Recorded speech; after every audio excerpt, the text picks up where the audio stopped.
Connection is the foundation for creating and navigating change. And today we're going to look at how you can apply this understanding to help navigate transition with greater ease. Hi, I'm Kara, and I run this channel focusing on change and connection. We look at human connection and navigating change in your life, in organizations, and more broadly for collective well-being. Now, my background is pretty varied. I'm currently working in change management and in organizational transformation, but I also bring together threads from my own history, professional and personal background in Eastern philosophy, yoga, coaching, mind body perspective, and geopolitical analysis. I bring also knowledge from my own transformations and experience of change here, from growing up across 3 continents as a kid, having 3 careers before the age of 30, and having so many house moves across countries as an adult, as a kid as well. And a lot of inner transformation over that time to overcome post traumatic stress disorder and related mental health challenges.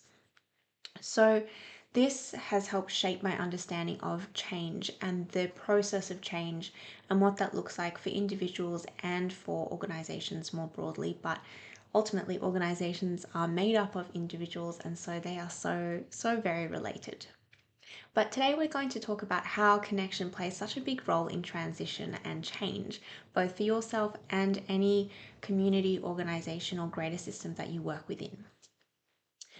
First, we're going to start with understanding that change is inevitable. We know that, change is one of the few inevitable things in life other than taxes. But what's also really important is that the rate of change is increasing. It's increasing quite exponentially, and the change cycles are shortening as well. Think about how probably 10 years ago, or it took 10 years probably for your phone to go from being able to play Snake to making video calls across continents. Technological change is increasing exponentially, and it's like a snowball gaining size and speed as it rolls down a mountain. American futurist Ray Kurzweil said, quote, "We won't experience 100 years of progress in the 21st century. It'll be more like 20,000 years of progress at today's rate." So essentially, lots of change. There's always been change. Humans have always had to deal with change, but we're increasingly having to deal with more and more change in a shorter period of time. And AI will only compound this. Add to it geopolitical changes, technological change, and we're going to have, so many more jobs. This generation will go through so many more job changes than previous generations. All of this compounds to having so much more change that we all have to handle and deal with at a much greater scale than we ever have had to before. And it's a lot more than what we've adapted to and what we're wired to be able to manage as well.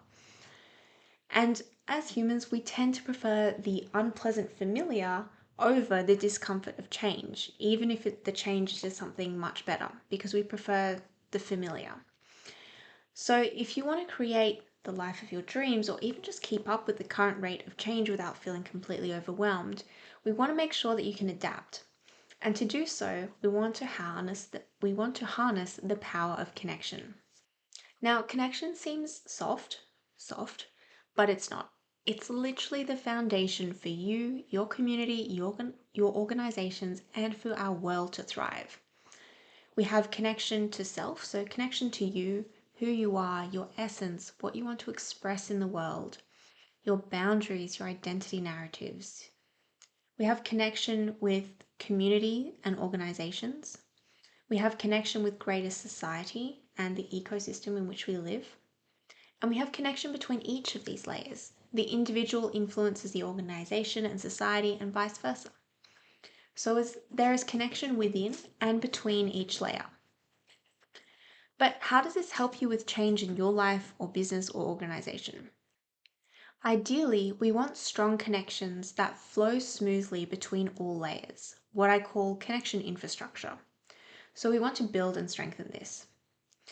And I'm not so sure about the term connection infrastructure. It almost seems like we're trying to ascribe a hard, sort of tangible, somewhat lifeless form to connection, which is very alive and ever moving. But for this purpose, I want to use that term because there are so many equivalents to infrastructure in this case, and it is something tangible that we can hold on to, as opposed to connection being a bit of a nebulous form that's a bit hard to pin down and understand. So connection as infrastructure is a really great way to understand connection to self, others, the greater ecosystem, and the connections between them all, and why it's so important for us to transition and to navigate change, but also to become quite resilient and adaptable to what is going to be an increasingly change filled world. So, connection is like infrastructure. It's like a scaffolding. It's the pathways that allow change to flow. We have connection at individual, relational, and systems level. And I want to pause here as well to emphasize the importance of connection is not just something that we measure. It's a very, very tangible felt experience. And this makes all the difference to our experience of change, our ability to absorb change, but also to our whole life experience. And I say this from experience too, because I lost connection to myself through post traumatic stress disorder and mental health challenges when I was younger. I lost connection to the community where I was. I was overseas. I didn't really know anyone where I was, and I was working super long hours and just threw myself into becoming a workaholic to avoid some pain. And I realized how disconnected I was from knowing who I was and what I wanted. And I sought this external, traditional measure of success, the career success, in order to compensate for that. And I felt very disconnected from place and community because of being a workaholic and having no time to socialize, and also just being very closed down in general. And it was only through reconnecting to myself, to others, and to my own vision for my own life and for creating meaning and impact and contribution in the world that I've been able to manage enormous change through life, as I excavated huge parts of my life and identity to become so much more me and to do things that had much greater meaning to me. And of course, to navigate all of the changes that come with that. And similarly, I've seen in organizations how important it is for people to be connected to themselves, to each other, and to a sense of shared meaning and vision or purpose in order for change to really sink in and be able to be embedded effectively in an organization. And most of the time, change doesn't work, or change initiatives don't work, because there isn't strong connection at each of these levels or between each of these levels, at least not to the necessary extent. And so we want to look to implement, build, or strengthen what I've called connection infrastructure within and between each layer in order to make an organization more adaptable as well. But then this is all quite theoretical. So what does that mean? How do we do this? I'm going to start at the individual layer, where the benefits for this are really, it builds flexibility and enables you to be more adaptable, and essentially reduces suffering in the face of constant change, because it can be really uncomfortable and take a lot of capacity and put a lot of strain on us, just constant change. And we're designed to prefer stability, predictability, and certainty, but ultimately nothing is certain. And so the more that we can have this adaptability and resilience, the easier change in life in our organizations is going to be. So to do that, we want to be connecting with our body, noticing how our physiology reacts, and being able to use our body to help ground again. It's around nervous system regulation as well. It links to our thoughts, seeing them from an objective perspective, and being aware of our inner narratives and identities. And more broadly, going to self-awareness. So what is this change triggering in me? Knowing that it's not the outside that is wrong so much as something in you has been triggered by whatever's happening outside. Now, that's not to say that there aren't abhorrent events going on in the world, but we can transmute our resistance into powerful intentional action in these cases.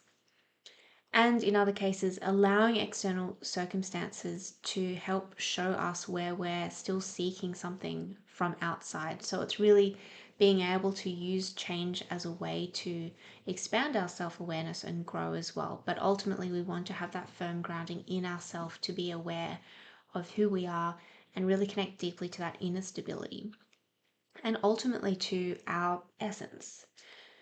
It's beyond our ego. It's a part that accepts and is free in the knowledge that nothing is certain, and there's a peace in that. There's a part of us that can find peace in that. And it's not to say that everyone in an organization needs to be sitting in this very peaceful place in order for change to work effectively. But being able to cultivate a stronger connection to self is going to be able to help us feel more stable in the face of change, be it organizational, personal, any kind of transition. And it's also going to help us be more aware of our reactions and how we behave in response to a change so that we can be more conscious and intentional in how we're navigating through the change as opposed to just being reactive based on what the change has triggered in us. And this is especially important for leaders as well, because leaders are leading the change, and so not only are they managing change for themselves, but they're managing change for everyone else to some extent. So the importance of this can't be overstated, understated for leaders, because they have to be really grounded in themselves to be able to lead others through it as well, because it's very hard to do that if you're feeling very triggered as well. Although everyone's human, but having the awareness and ability to manage that is the key here. And it's this connecting to that essential self where we can find that stability, understanding, and really feeling that unchanging worth and value in us. And we can learn to accept what we can't control and start getting curious instead.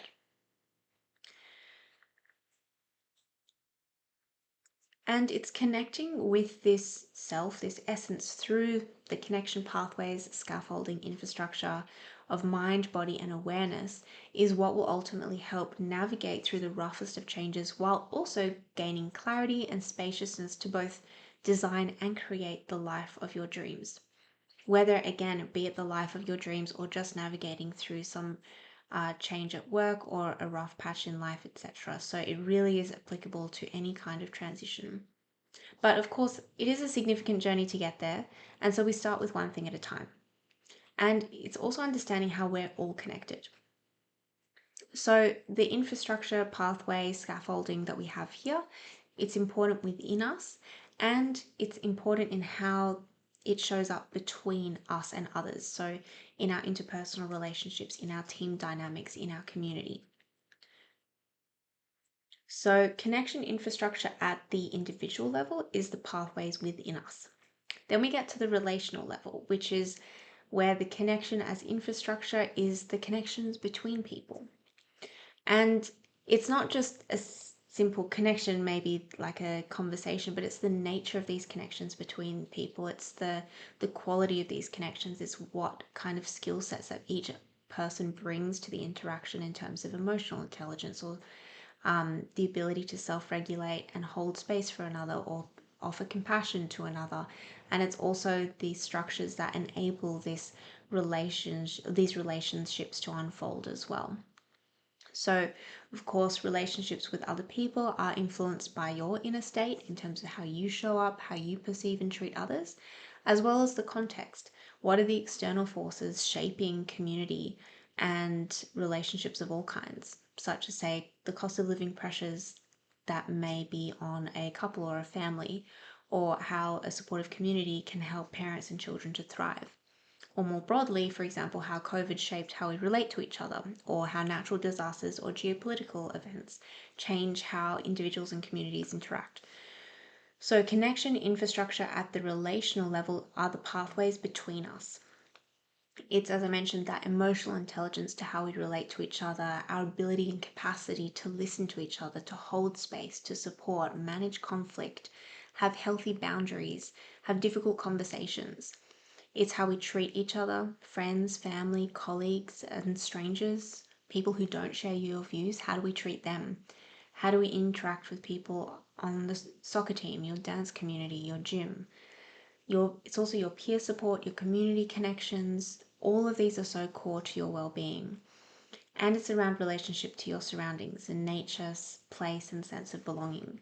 So the relational connections are so important to well-being and a really important part of the picture in terms of how we navigate change, because our inner process influences the whole, and our relational context influences us, and so therefore how we are able to transition or manage transitions and change as well.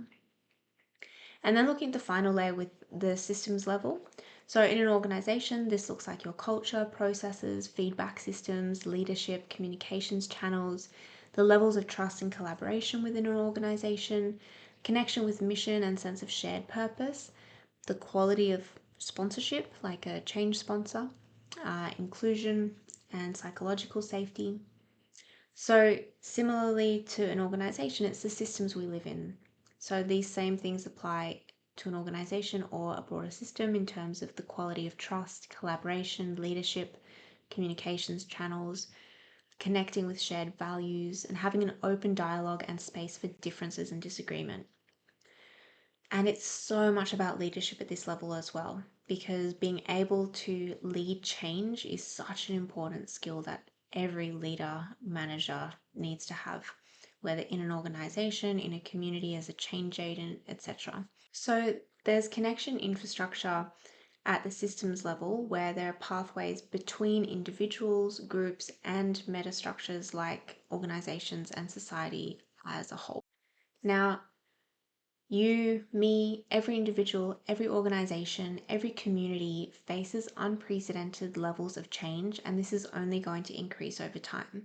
And we're really not wired to easily take this on, nor are our systems or our structures or our organizations or our approach to leadership. And connection is what's going to enable us to thrive. Building your own inner connection infrastructure will help you to be more adaptable, but also to be able to chart your own path forward rather than constantly feeling like you're playing catch up or feeling overwhelmed. Then there's building and strengthening connection in your relationships, your communities, your organizations, and institutions. This will make us all more resilient and help create conditions that enable us to collectively adapt, to support each other, and not just manage change, but actively create positive change in a way that benefits us all. And it's also not just something to tick off a list, but it's a process that we need to actively nurture. As I mentioned, this change, it's alive, and connection is a live thing that we need to nurture. So I really do like the analogy of connection being infrastructure, holding us through change, holding us in place, having that infrastructure for a solid grounding within, as well as solid connections to others and within our broader context, organizations and systems, and having really clear pathways between and within each layer. And at the same time, I'd now add another analogy here where connection is a bit more like a garden in that it needs to be tended to and nurtured in order to grow and be maintained. So if you want a tool to help nurture your own inner connection, you can check out my guided visualization on stepping into your power, which is linked below. And if you'd like some more tailored support on your personal change journey or want to build or strengthen the connection infrastructure in your organization, feel free to contact me directly through the contacts below to see if I'm a good fit for you, or even if you just want to learn more about this concept and see how you can apply it more in your work, in your life. And if you have any questions, feel free to pop them in the chat below. Thanks so much for tuning in, and I'll be seeing you soon.